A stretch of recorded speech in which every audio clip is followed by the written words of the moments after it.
Gaano kahirap yung sitwasyon ngayon ni Eva kung titingnan po ninyo? Lagi niyong kasama, lagi niyong nakikita. Sobra pong naaawa din po ako. Umpisa na natin ang tabang ora mismo. Ito naman mga kaaksyon, kasama natin ngayon si Danila May Atos at ang kanyang inilapit na alalahanin ay ang gamutan ng kanyang pinsan na si Evaline Atos na isang solo parent sa 3 nitong mga anak. Ngunit nitong Agosto lamang daw ay na-diagnose siya ng sakit na leukemia. Magandang hapon sa iyo, Danila. Apo, kamusta na ngayon ang kalagayan ng pinsan mong si Nanay Eva? Ganun pa din po, na-diagnose po siya ng leukemia. And then, ngayon po is nahihilo. Di po namin siya mapakapunta kasi po hindi niya po kaya. Nakahiga lang po siya maghapon. So, sino yung kasama niya ngayon doon sa ospital?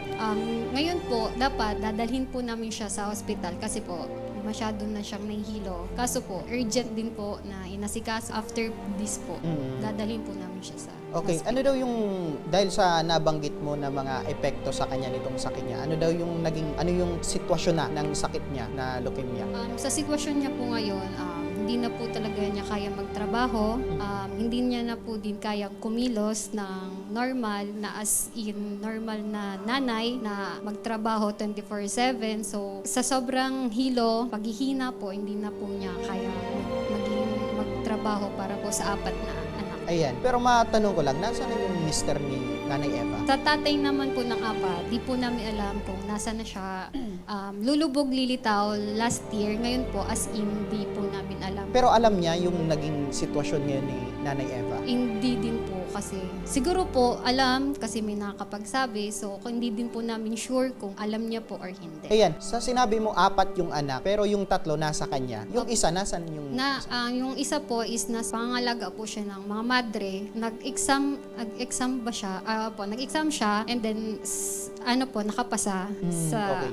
and then ngayon po ngayon pong September may family day kaso po suddenly na-confine po yung mama niya. So hindi po siya nakapunta. Every December lang po siya pwede umuwi. So okay. sponsored po siya, Boys Town. Ilang taon na ito yung anak niya dun sa 12 years old po and then mag-i-stay po siya doon 6 years. 6 years pa. So, pero alam niya yung naging sitwasyon ng kanyang nanay dito sa Bicol, pero hindi siya makauwi Dahil po sa niya po doon, dahil po hindi siya pwedeng, may pinirmuhan po silang contract na hindi siya pwedeng umuwi kasi parang may stop yata po yung sponsorship niya pag umuwi po siya dito and then magpapaaral na po sa kanya yung mama niya. Okay, ngayon na nasa ospital yung pinsan mo, sino naman yung nag-aalaga dito sa 3 anak niya? Yung bunso po nasa amin and then yung 2 pong anak palit-palitan nag-a-absent, magbantay sa ospital, minsan yung isa, minsan yung panganay. Minsan po, yung tita namin nagbabantay kapag urgent po talaga na may exam yung 2 bata. Minsan po ako maghahatid ng pagkain, ihahatid yung mga bata kasi po may family din ako. Okay, so August pa ito naka-confine si Nanay Eva? August po, na-confine siya. Nakalabas po siya pero ganun pa din po. Parang na-diagnose na po siyang leukemia kasi po kinuha siya ng bone marrow. Doon na po na-diagnose totally yung sakit niya po. Sa pagkaka-assess natin, meron bang improvement or medyo lumala po itong sitwasyon ng kanyang sakit? Actually po wala pang improvement kasi po kakalabas lang din. And then wala pa po. Actually po baka i-chemo din po siya. I-chemo po talaga siya. So naghihintay na lang po kami ng goal po ng Okay, Danila tama? Danila. Okay. So, yung iba kasi siya I. So, Danila, magandang hapon. Danila, kumusta kasi nababanggit mo, yung isa sa mga anak nitong ni Nanay Eva ay nasa Boys Town. Yes. Okay, so okay naman yung sitwasyon niya doon. So, etong 3 anak na natitira dito sa kanyang pangangalaga, kumusta naman? Yung 3 naman po is okay po sila. Yung isa po actually honor student, lagi consistent po. And then yung bunso po inaasikaso namin sa bahay. And then kami po yung minsan na tumutulong sa kanila, especially po sa food nila. So, buti naman na mayroon din siyang kapamilya na nag-aasikaso at tumutulong. Etong mga anak niya na naandyan sa kanyang, itong 3, ilan yung mga edad nito? Yung isa po 10 years old, yung isa po 15, and then yung isa yung 17. Okay. So, bilang pinsan nitong si Eva, kayo yung mga naaasahan at nag-aalaga sa kanya? Yes po, yung mama ko po. And then kami din po. Okay. Ang mama mo at si Eva, magkapatid? Anak po siya nung kapatid ni mama. Okay. So, bibihira yung ganyan, na medyo pang-ilang, kumbaga secondary insanguinity at sa dugo. Gaano kahirap yung sitwasyon ngayon ni Eva kung titingnan po ninyo? Lagi niyong kasama, lagi niyong nakikita. Sobra pong naaawa din po ako.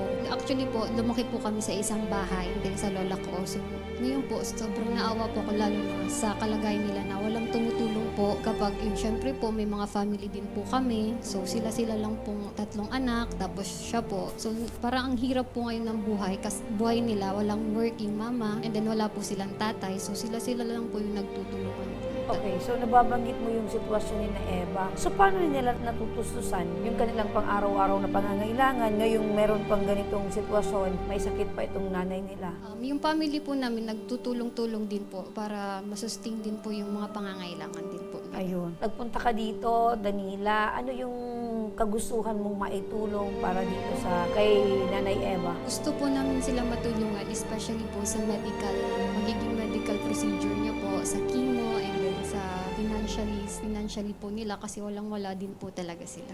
Ayun. So, yun ang kahilingan yung or nais mong maibigay na tulong. Kaya lumapit kayo dito sa Ako Bicol Party List. Dahil dyan, partner, ang kahilingan nila ay yung financial na pangangailangan para kahit papano makasustain.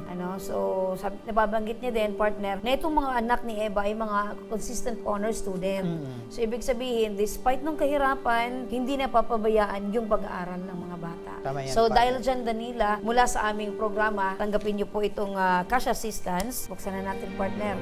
Okay, so ayan.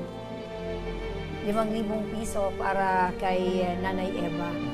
Thank you po sa Tabang Ora mismo sa Ako Bicol po. Salamat po sa lahat. Ito partner, maliban Malaking dyan. tulong na ba yan? Sobrang laking tulong na po to para sa pamilya niya. At maliban dyan partner, tanggapin nyo rin po ito na aming handog na munting regalo, itong Cavaro Coffee na gawang Pinoy na mas pinasarap at swak sa bulsa ng masa. At itong 10 kilong bigas. Thank you so much po. Ayan. Okay. Kung may mensahe ka, Danila, dito kay Eva, baka nakikinig siya, ano yung gusto mong sabihin sa kanya? Ate Joy, magpalakas ka para sa mga bata, para makasama mo po sila hanggang sa paglaki at makagraduate po silang 4. Ayun. So, Ate Joy. Pero ang pangalan niya is Eva Lane. So, bakit Joy? Yun po yung nakasanayan po namin tawagin. So, ito bang si Eva, si Ate Joy ay talagang masiyahin din tao? Opo, masayahin po talaga siya. Ngayon na lang po talaga hindi na. Oo. So, dahil sa kanyang karamdaman, yung masiyahin niyang pag-uugali na iba. Pero dati, ano yung pinagkakakitaan ni Nanay Eva? Minsan po naglalabada, minsan po naglilinis po siya ng bahay, minsan po nagtitinda po ng isda. Okay. Dagdag ko lang, partner, kasi nababanggit ni Danila na yung tatay, yung asawa nitong si Eva, ay ngayon, wala nang paramdam sa kanila. Ano yung pangalan nitong? Si Louie Atos po. Louie Atos. Louie Atos. Yes. Okay.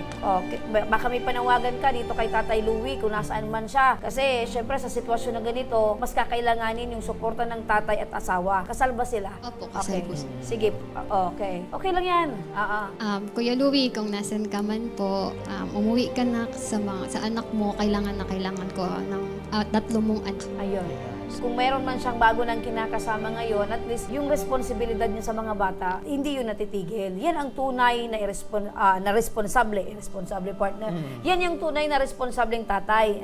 Kung ano man yung naging kinantungan ng pag-ibig nila nitong ni Eva, problema, huwag idama yung mga bata. Kasi ngayong sitwasyon na to, nahihirapan si Eva, kailangan, Louie, yung suporta mo bilang tatay sa iyong 3 mga anak. Lalo na ngayon, nag-aaral pa itong 3 niyang anak. Oo. So, maraming salamat sa iyo, Danila. At ano yung mensahe mo sa Ako Bicol at sa Tabang Ora mismo? Sana po patuloy pa rin po kayo tumulong sa may hirap po at sa mga nangangailangan din po. Salamat po. Ayun. Ayan. Maraming salamat din, Danila.